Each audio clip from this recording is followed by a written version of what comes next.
অনেক মানুষ বলে মেয়েরা নাকি টাকা ছাড়া কিছুই চিনে না, শুধু নাকি স্বামীর কাছে টাকাই চায়।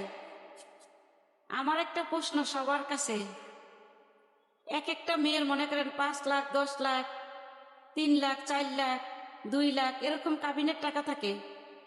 কয়জন স্বামী তার স্ত্রীর কাবিনের টাকা শোধ করছে বলতে পারেন? কয়জনে শোধ করছে?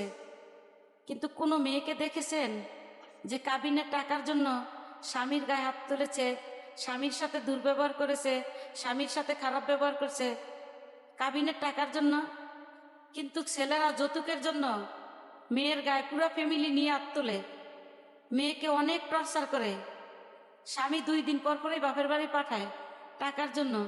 আমার ওইটা করতে হবে, এটা করতে হবে, আমার 10,000 টাকা এনে দাও, 5,000 টাকা এনে দাও, এরকম করে স্ত্রীকে অনেক টর্চার করে।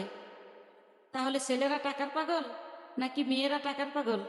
উত্তরটা আমার কমেন্ট বক্সে দিয়ে যাবেন। আমি জানি অনেকের কাছেই আমার কথাটা তিতা লাগবে, তারা কখনো উত্তর দিবে না। সত্যি হইল